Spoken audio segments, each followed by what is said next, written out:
Welcome to Energy Talks by Elmhurst Energy, your destination for insightful news and discussion on energy assessment, building performance, and EPCs. Hello and welcome to episode 4 of Energy Talks podcast. My name is Andrew Parkin. I'm the regular host of this podcast, as you may know, if you are a regular listener. It gives me great pleasure today to welcome two guests, both from Elmhurst Energy. I've got Sam Cantle, who's head of operations, and Amo, head of commercial. I think that's the right title for you, Amo. But do you want to give us a little bit of a précis about what you do at the organisation? What does commercial really mean in your world? Yeah, sure, Andy. So for those of you who don't know me, my name's Amo Sihra, head of commercial. So when I say head of commercial, I look after the marketing and sales. So let's get that clear, because I used to be involved in non-domestic a few years back when I first started my career with Elmhurst Energy. So I've been with Elmhurst for 14 years, October. And as I say, I started my career more on the technical side. And I used to actually bump into Sam at some of these convention meetings. And then, so 7 years into my career, more on the technical side and managing some of the support teams, I then moved into head of commercial, where I now look after the marketing and sales teams. I used to also be involved with the training department, but more recently we've had a bit of a restructure with the merger and everything. So that's now Josh Wakeling who's looking after the training. So just completely on marketing and sales. Brilliant. Yeah, I did want to sort of highlight that point, because whenever I introduce you or talk about you, it's, I have to be really clear that it's not commercial EPCs, but a commercial role. So that's great. Thanks for filling us in on that one. Sam, you're head of ops. Tell us a bit about your role and what you're doing now. Yes, so I've moved across from Stroma as part of the merger. So previously at Stroma, I was actually the host of the Stroma podcast, but Andy's managed to nab that role off me as part of the merger. I'm sure it was a shared role, Sam. I just want to be clear for the listeners, it was a shared role. Okay, that's probably what it was. So now I'm head of operations. So I oversee all of the EPBD teams, the retrofit teams, and all of the different competency schemes that Elmhurst offer. So I work with all the business unit managers to make sure that we're compliant against any scheme operating requirements, making sure that the support for our members is where it needs to be, and pretty much anything else that falls under the requirements of running a scheme, I suppose. Brilliant. It's kind of, I suppose, similar role to the one you had before, but bigger. 10,000, 12,000 members, is it? Something like that? Yeah, I think we're north of 12,000 odd members now, post-merger. So it's a massive scheme across the board, really. So it's definitely keeping me busy. Excellent. Well, we have to keep you busy, so that's good to hear. Okay, well, that's introductions, I think, completed. These podcasts, as people will know, started out from the Stroma side, and when we merged the businesses together, we wanted to maintain this best of both mantra, and certainly that's why these have carried on. So it's great that we've got sort of both sides of the merger on this podcast. We are going to be talking about things that have happened, things that are going to happen, key events and changes that are coming down the line. And I think it's fair to say, just to sort of put some context around it, we are at the very start of what I've been almost saying for the last 2 or 3 years, I think, with my pepper hat on. We are starting to see a lot of that change happening now. We're at the foothills of a mountain of change, and it's going to be probably 5, maybe even 10 years of things changing around and progress.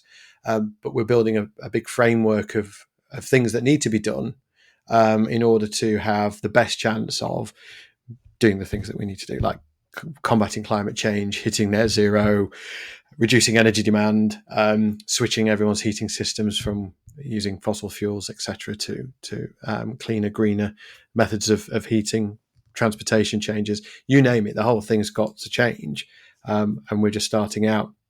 So it's quite a topical podcast. I'm going to start off with something that's sort of very, very recently, and I suppose announced is not the right word, but it's come to the fore, and we're starting to be aware of it, which is the home energy model. I'm going to hand over to Amo first on this one. Amo, what is the home energy model and what does it mean? That's a very good question, Andy. So, what is the home energy modelling? Well, I'll tell you as much as I know because there is very little information out there at the moment. So, yeah, I'll tell you what I know and what I think will happen. Well, we do know that the SAP models will change name to home energy modelling. We also know that we're expecting a consultation document anytime soon, which will give us more detail. This is expected alongside the Future Homes consultation. And it's likely that the home energy modelling will be a central calculator and hosted on the gov.epc register.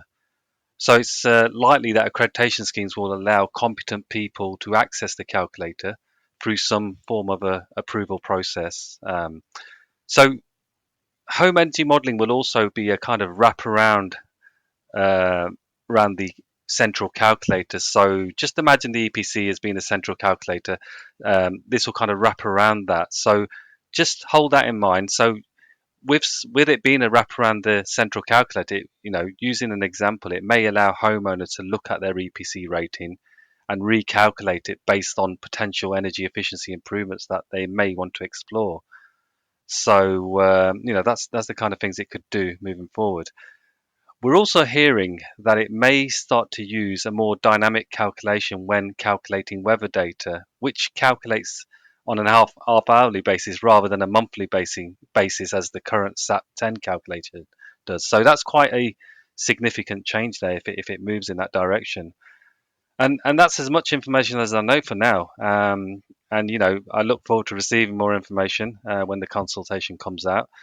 And be able to answer more questions, which I'm sure all of us have many in our mind at the moment. And of course, once we do have more information, we will let all our members know when it's out. I think it is. It's a complete change from where we are at the moment, which is we all write our own engines and the calculation engine sort of sits with schemes within the software, and it's quite a challenge to put those things together. It is, as you say, really, we're at the start of that. We've just kind of heard about it. We've heard rumblings about it in the past, but we've had it sort of more officially announced. I think there's some more detail to come, and obviously there'll be further meetings and a consultation. So we can't really preempt what that consultation will say and what it will do. But I think there's some good ideas around that. I think there's some risks as well. I'm going to hand over to you, Sam, and talk about the things that you've heard and the meetings that you've been in around sort of this calculation as a service. Yeah, I think one of the first things to say is in order for, sometimes we get wind of a consultation prior to the consultation being launched and what the intention is behind it. But I think in most cases, when there is an intention to release a consultation, it's pretty clear the direction of travel. So I think it's a pretty safe bet at this point that this central engine is going to happen. I think that's everything's pointing to that. Irrespective of the fact that we are waiting a consultation, we then have to wait for the results of that consultation. I think we're all preparing ourselves for a central calculation engine which schemes plug into via a UI. And the big advantage of that for industry is a repeatable, accurate calculation where there's no variances depending upon which software you use. Obviously, we try at the moment to make sure that all of our calculation engines are as accurate as possible. But when we build those calculation engines, we're testing them against a set number of test cases released by BRE, which is what every scheme does. So they are accurate, as accurate as they can be against those test cases, but those test cases can't possibly test every single scenario and every combination of possibilities that are listed within the methodology. So that is why sometimes in very odd circumstances there may be inconsistencies, and those sometimes get highlighted to us. So moving to a central calculation engine does mean that you will have that repeatability for every single assessment, irrespective of which UI you're using, which is obviously a benefit. Some of the risks are, I suppose, that as a scheme, we no longer have control over that calculation. So if there was to be an error in how it was built, it would require a published update.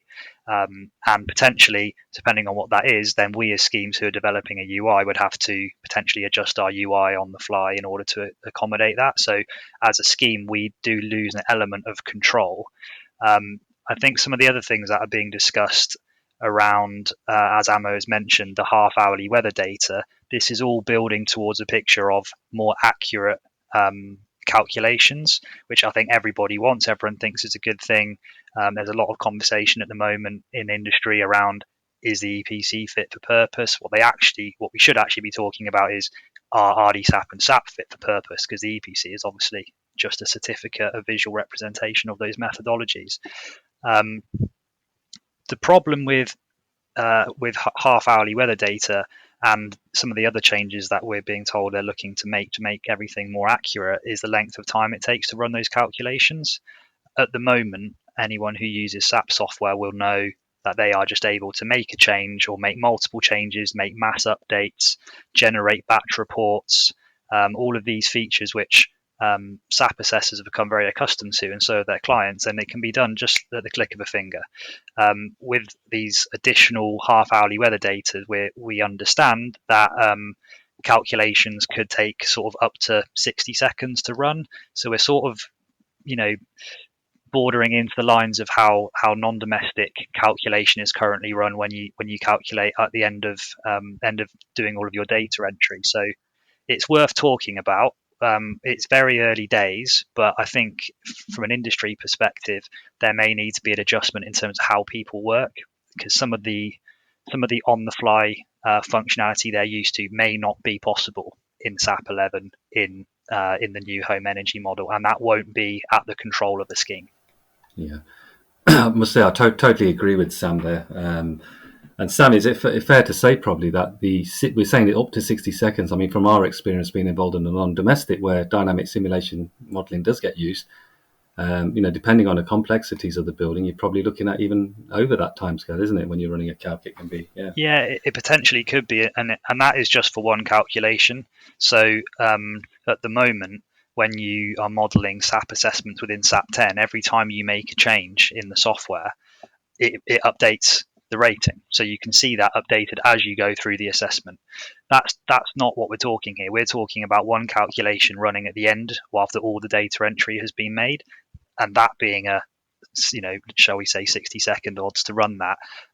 That's just for one. So if you're looking to do any batch calculations, if you're modeling a block of flats and you want to produce EPCs at the end of that process, potentially that's 60 seconds for every EPC you're generating. So that time adds up quite quickly. Yeah.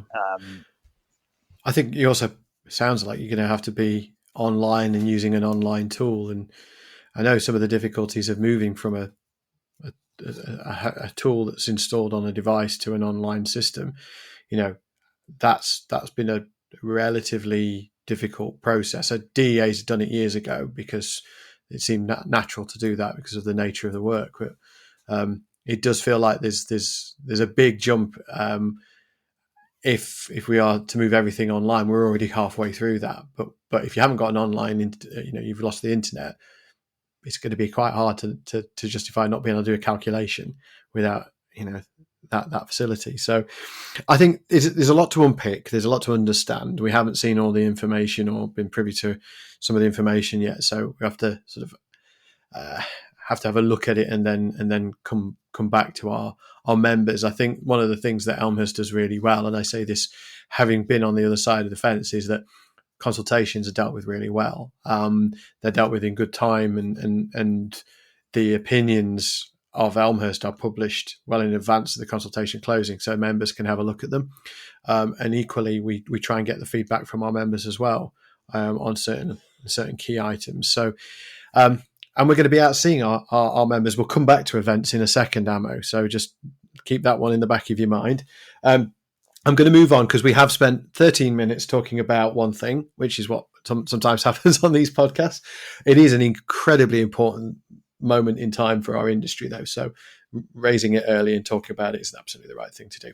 Okay, something else that's changing, which is relatively impactful, is past 2035. I'm going to say a few words on this, and then Sam, I'll hand over to you just briefly on this. I think everyone's aware that if you're working in the retrofit industry, that we use past 2035 as the sort of the main standard, particularly if you're doing anything funded for the government. Past 2035 is king. It's changing.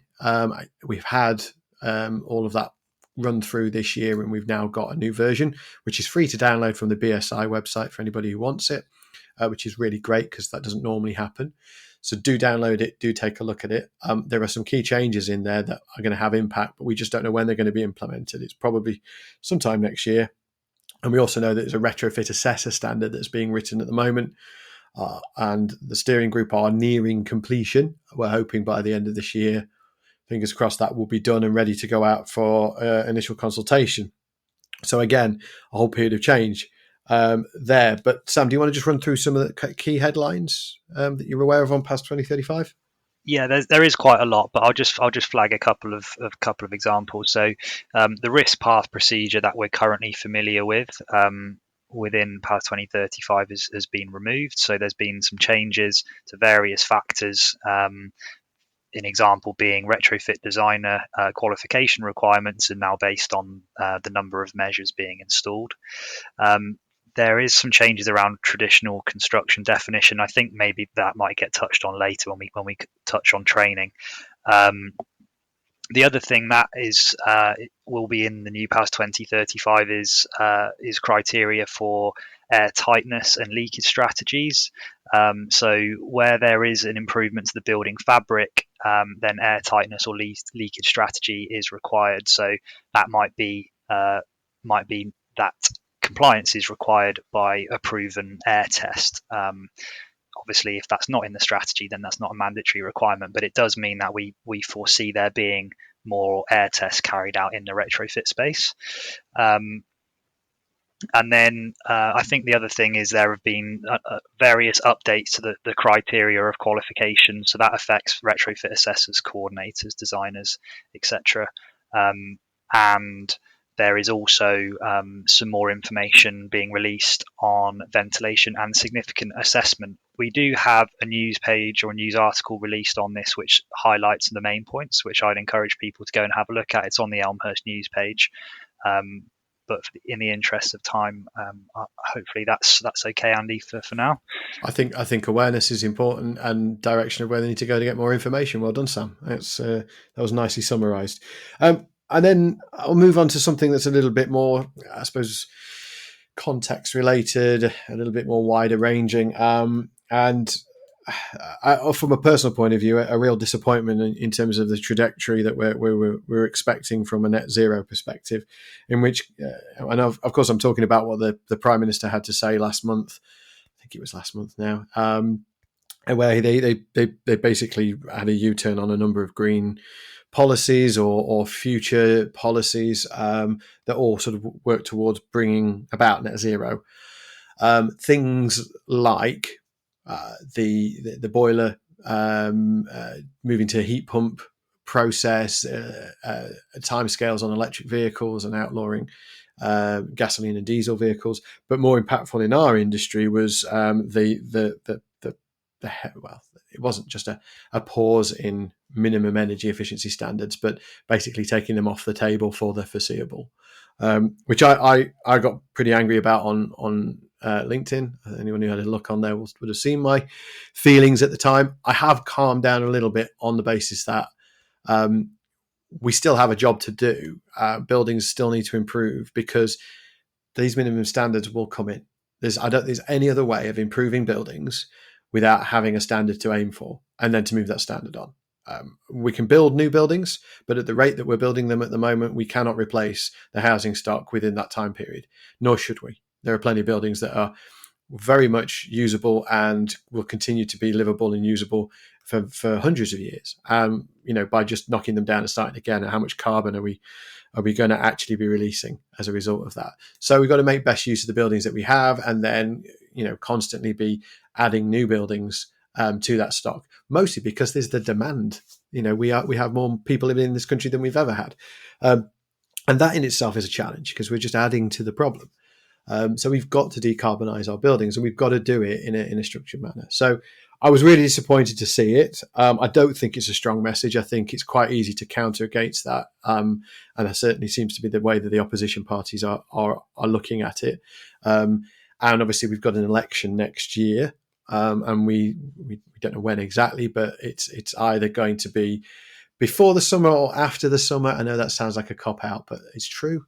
I don't think they will hold on until winter because turnout in winter is just dreadful, and that's not great for pretty much any party, but particularly the Tory party. So I think we're looking at probably October, and it all depends on the financial outcomes, what's happening in the in terms of, have they managed to halve inflation? Have they managed to create some growth? If all of those sort of economic signposts are saying yes, they're in a stronger position, and therefore an election is more likely around the time of that news. So, and you have to accept, I think we all have to accept, that political parties will play those political games, that they're in power. They have the right to do that, as long as they do call an election by a certain time period. So I think it's going to be a changeable year from a political point of view. I don't know, guys, if you've got anything to add to that, Amo, particularly around the election, what your thoughts are. Yeah, I mean, just go back to net zero U-turn, Andy. I mean, yeah, totally agree with you. I mean, it's the UK has got the worst performing buildings in Europe, and it's most certainly a backward step.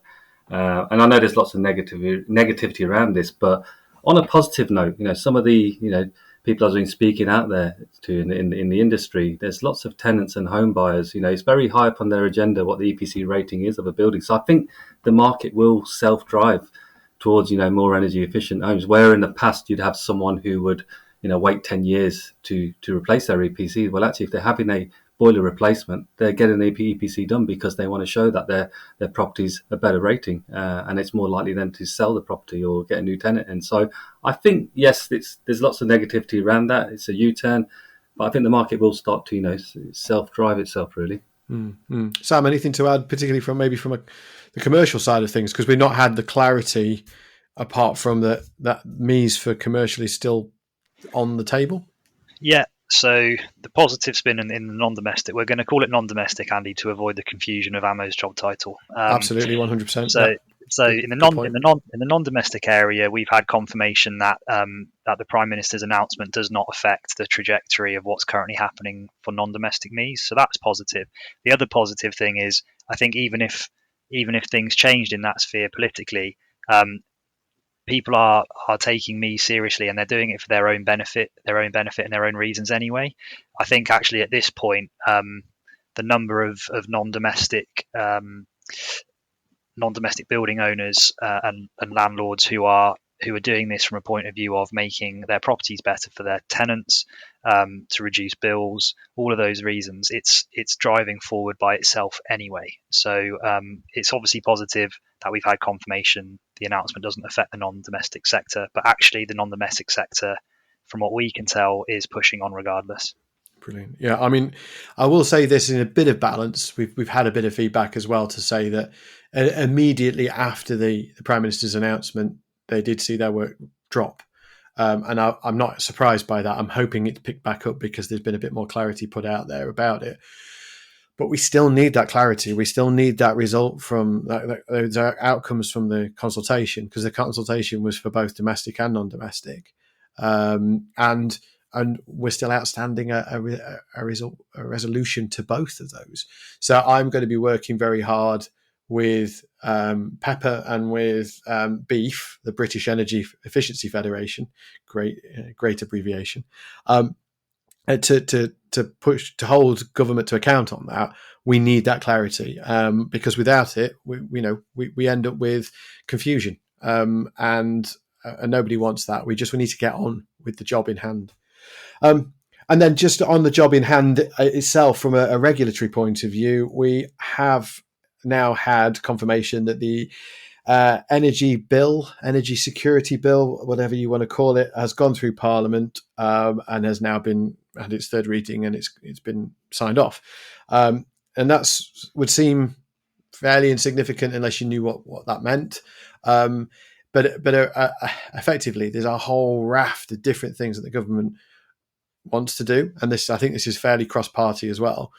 What the government wants to do, needs to do in terms of deployment of energy-related regulations, one of which is EPBD, or the UK version of that, which again is sort of a devolved administrative responsibility, so that there'll be a bit of wash through to Scotland, Wales, Northern Ireland. But that allows the government to start to take some of these European laws and make them their own. It's ratified now. It allows them to start changing them and editing them. And through the EPC action plan and hopefully a consultation, which is due very soon, so it's consultation city, we will start to see what the intention of government is and what they're going to be working on. One of those areas that's absolutely key, and I think everybody agrees on this, and I spoke about this yesterday at Homes UK, was the portability and the freedom of moving that data around that sits behind the EPC.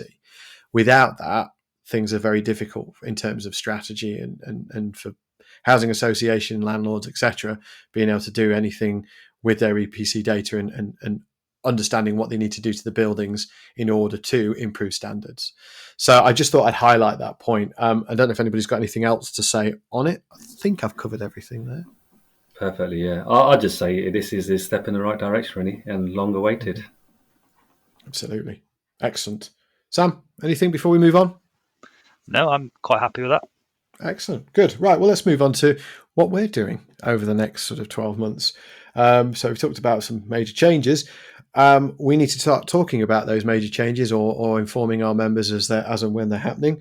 Amo, what are we doing next year? Where are we going to be? Well, I'm delighted to announce after great success from our last year national conference, we'll be doing another national conference on the 27th of February at our Leicester City Football Stadium, also known as King Power Stadium. We'll be doing our national conference there. And not only in England, we'll also be doing conferences in Scotland, Wales and Northern Ireland. So, for us, it is all about being out there, meeting all of our members. And obviously, regulations and updates and news are all different for different areas. So we want to make sure we are being specific and we're giving the right updates and news to our members. We've got 4 of those running next year.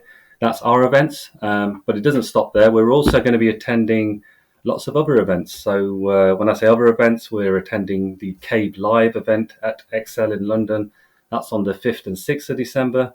The focus on that is going to be very much around the new build sector. And then we're also at Future Build as well next year in March, 5th and 7th of March.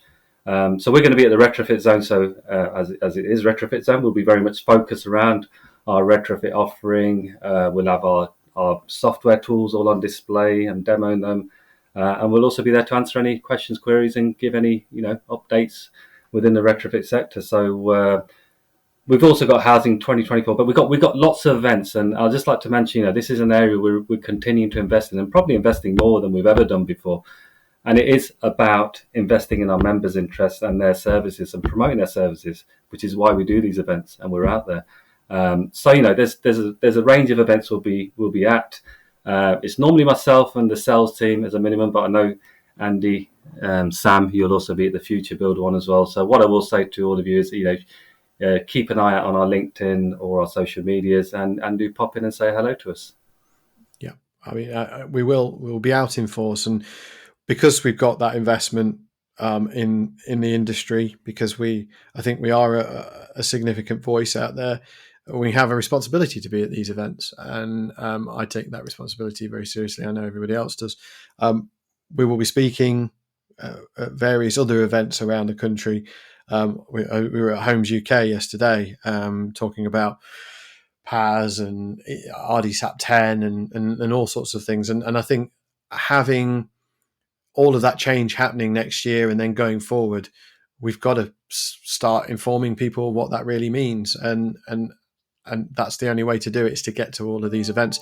I think we're the only scheme that has such a reach and the capability of doing it. And therefore we have to take that responsibility with us. So I'm delighted that Amo and you and your team are working so hard to get us in those places and have us speaking, and the investment in the conferences. I know how much money goes into putting those events on and how much time and effort. And I think it's absolutely essential. It's brilliant that we get to every single part of the UK and see as many people as possible. Sam, any thoughts on events at all? No, not really. It's Amo's area really, but like Amo said, Future Build is one of the ones that I'm very keen on attending. It's one of the biggest events of the year that we go to. 3 days down at the Excel in London. Quite a lot of our members do come and see us at those events, so it's always nice to see people face to face and have a good catch up.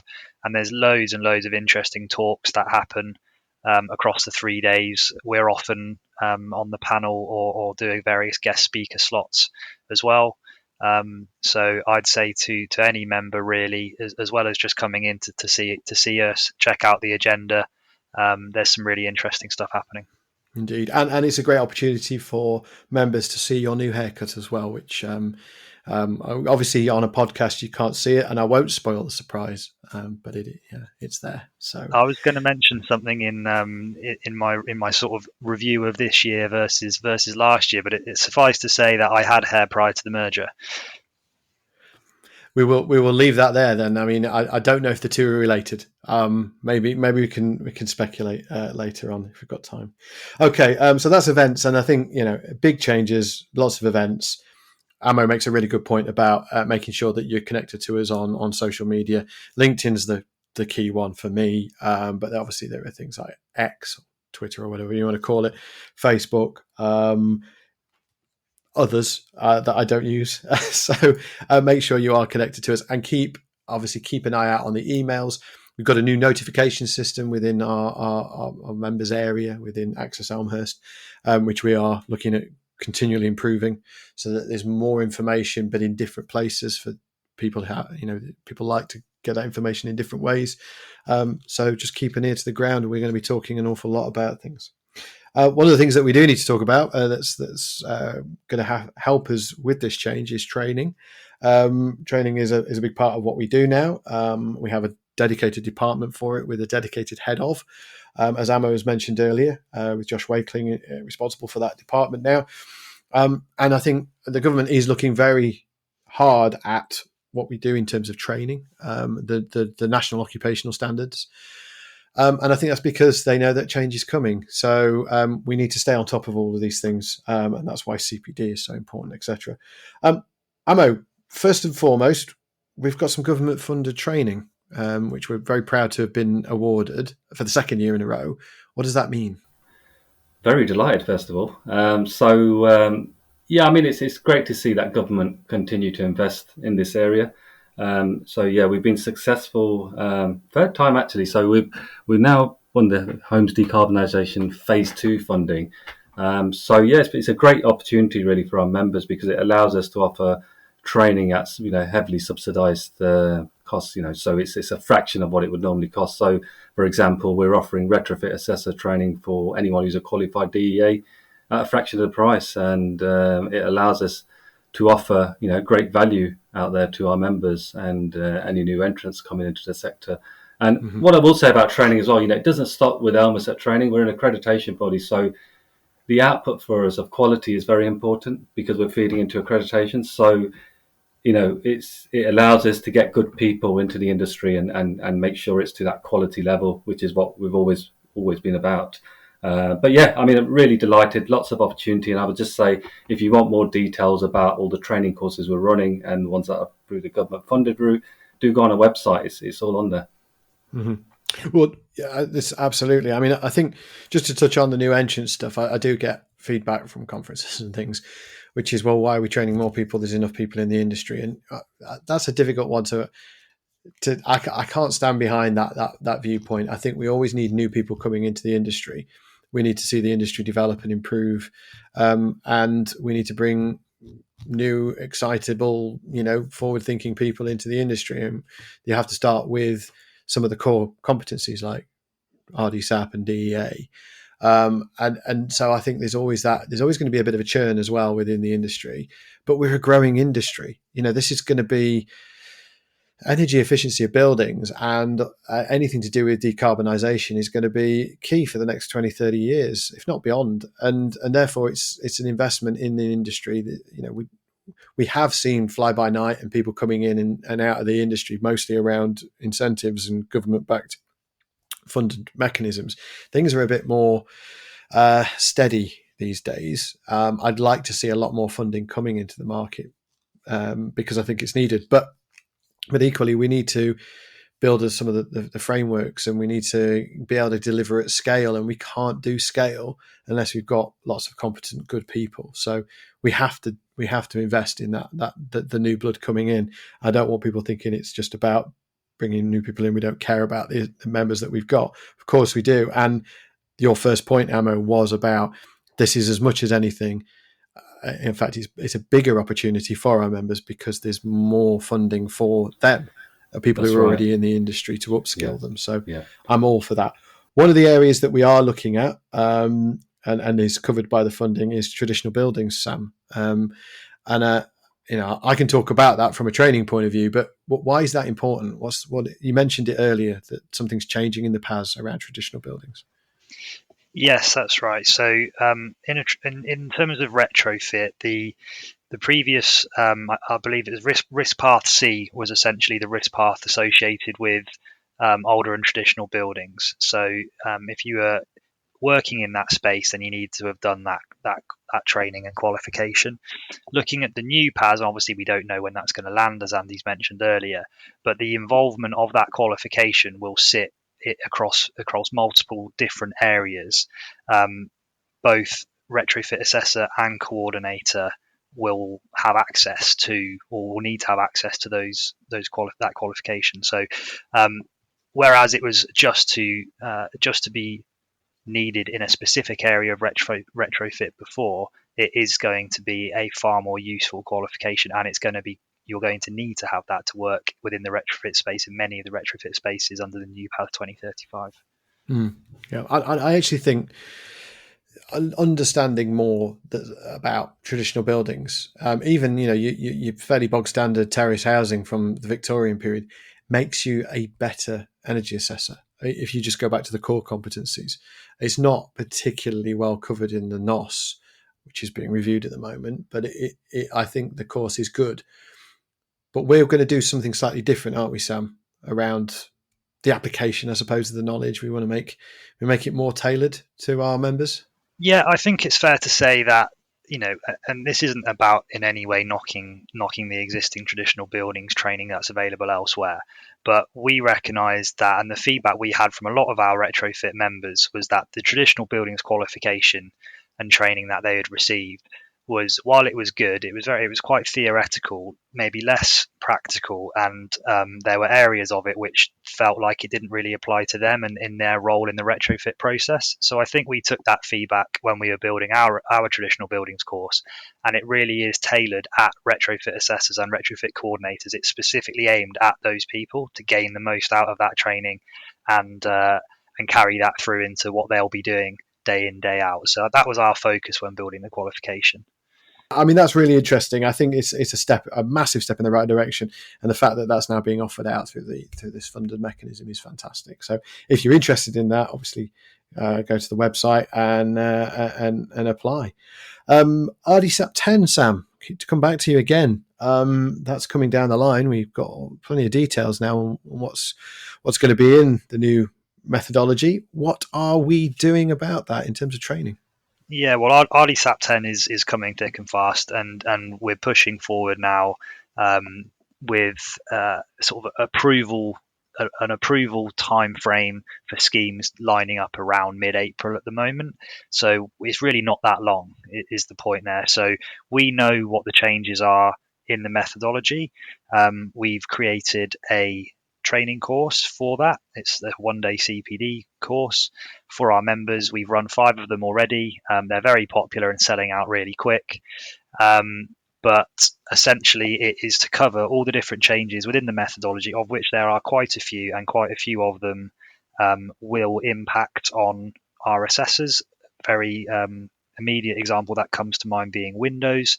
In RdSAP 10, everyone will have to measure all windows. That it's a requirement. There's no more default assumptions within the software as to the size of the windows. So that's an example of one of the main changes within RdSAP 10, but it's all covered on our CPD training day. So have a look, attend, because it's some really useful information that all of our DEAs and retrofit assessors will need to know come April next year. And we're also at the moment heavily developing our RdSAP 10 software, and the intention is for us to come out in the new year, probably around February, March time, once our software is built, so that we can demonstrate that to members. So we'll be running some road shows. We really like it if people could come and see us.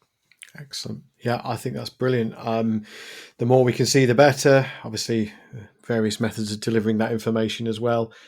It's a big change. I think it's the first one I can remember since 2014 or so, where we've had more than just a couple of sort of significant changes to the methodology, and people need to understand them. Especially now that people are far more focused on the EPC, the rating. It's being used for a number of other things. You really got to get clued up on what the impact of those changes are going to be, and that's why we've got different levels of training and different offerings out there, so that we can explore things in more detail where needed, where people want to know more. I'm really excited about it. I think it is a step in the right direction. I think there's a lot of things in there that we've been asking for, things like battery storage. We've been calling for yonks. So new technologies arriving in, air testing figures, results, being able to put that in will make a significant difference into the trust on the methodology, and the ability to bring in things like measured test results for the first time. So we have theoretical values that can go in from the data tables, or you might be able to override a U value. But this is the first time I can think of where we're able to bring in a result that's been derived from a test on site, and override what is a pretty ropey assumption, which is, I think it's 15 air changes per hour, which, if anybody knows anything about air testing, and I don't, it's about the equivalent of a beach ball sized hole in your wall. Now, I don't know many properties that do have that. There are some very leaky properties, obviously, but a lot of properties perform better than that.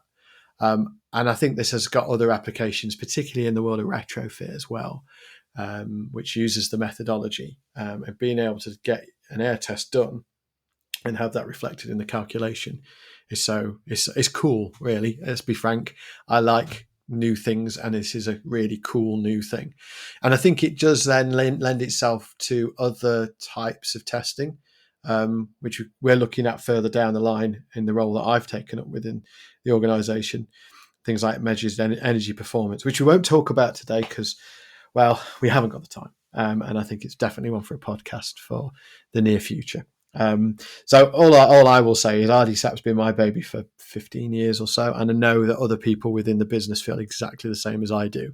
And we have been waiting so long for this methodology to land. And it will be the first one in a couple of methodologies that will come in over a relatively short period of time. Not waiting 8 years for the next one. The roadmap is quite clear that 2025, 2026 are the 2 years where we will see changes to the methodologies again. So this will be, I suppose, an interim step, but a step in that right direction. So cool. So one final thing on training before we move on. We are getting to the end of the year, Sam, and it's, as is tradition, we expect people to have done their CPD for the year. I know that people have challenges, and people are busy throughout the year, and CPD sometimes falls by the wayside in people's minds. But they generally want to do it because it's good for them. They get to learn new skills. They get up to the minute information. What's happening around CPD? What are we doing about the audit? And is there an offer on? I've read something about an offer somewhere. Yeah, it's obviously that time of the year where CPD is on everybody's minds. So yeah, it's just a plea. I think everybody get onto the Access Elmhurst area, go to your CPD section and upload any CPD that you've done for the year. Make sure you're within the CPD requirements. And also, if you go to the Elmhurst website, we are currently running a 50% off deal on all of our on-demand CPD. It is limited time only. It's just running up to Christmas, or just before Christmas. So go onto the website, have a look. Loads and loads of courses for you to choose from, and like I say, 50% off at the moment. So take the opportunity while it's there. That is very generous. I think 50% off. That's like a Black Friday sale, isn't it? But it's running for a bit longer than the usual Black Friday sale. So do take advantage of that, and make sure you update your CPD logs and your records for 2023. There's an opportunity to do it now. The other thing I will say about CPD, from my perspective, because I have some responsibility for the training department, is that we are working really hard on lots of new content, bringing the Stroma content over and making it available to all members. That's going to be really helpful because there's probably about 20 or 30 courses there that are going to land in the mix. So, and then next year there's going to be a whole raft of new things that we need to start exploring. So keep your ear to the ground about those sorts of things. And if you can, think about what you want to do next year. We like this concept of putting together a personal development plan. We love an abbreviation, so a PDP. And think about what's coming down the line. Think of the things that we're talking about now and write it down. You don't have to formally do it. Just write down on a Post-it note, stick it on your monitor or something. Just say, these are the 4 or 5 areas that I want to cover in the next year, and tick them off when you do them. Because then you've covered the things that you think are important. And if that changes, that's cool. There's going to be plenty of information going out there to our members, and lots of opportunities to do formalized CPD. So keep your ear to the ground. Right, let's move on. We're getting towards the end of the year, and there's a couple of things to deal with first towards the end of this conversation. But I want to think about what's going to happen next year, aside from the things we've talked about. I want to make some predictions, and I've challenged you both with thinking about what might happen next year. Amo, I'm going to go to you. What do you think is going to happen with your crystal ball, your market predicting crystal ball out? Where are we going? What's going to happen in the industry? Yeah, okay. So I do report on some market stats within our Energy Matters newsletter on a quarterly basis, and for anyone who reads those, which I assume everyone does read those, the market has been it's been doing very well throughout the year. Recently, we have started to see the actual domestic sector slowing down slightly, and I think that is obviously due to all the interest rate rises, high inflation, uncertainty in the market. So there's been a slight drop recently. Non-domestic, although, is kind of leveled off. So that continues to be, pretty rocket high in terms of EPCs. But predicting moving forward, I think it will continue to slow down the overall markets. I think across all strands will slow down towards the end of the year. And I think that will continue into the new year, January, and probably towards the beginning, well, it's probably end of February, beginning of March. I think the markets will start to pick up. The energy prices are not getting any lower.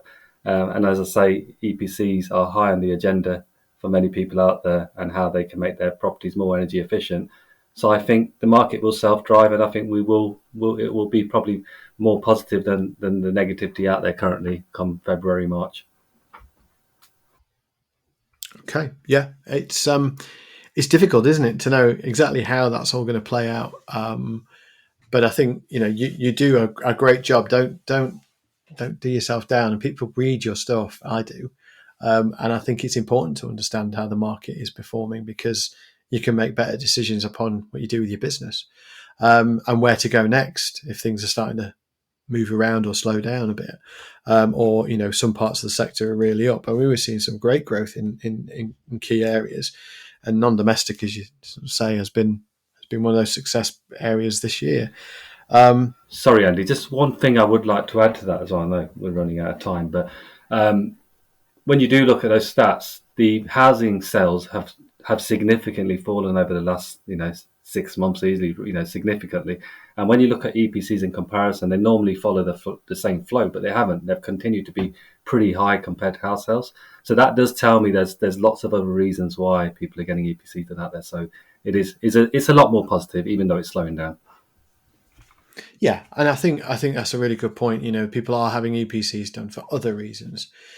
They want to know more information about the property. They want to update that information if they're using it in a transaction, rather than just relying on the 9-year-old or 8-year-old EPC. I still know that goes on, but I think agents have taken a more responsible approach to the data that they're providing. And there is some regulations now in place around misinformation and mis-selling, misrepresentation of a property. So I think that's driving a few things forward as well. These are all the tools that our members need to use when they're talking to their clients.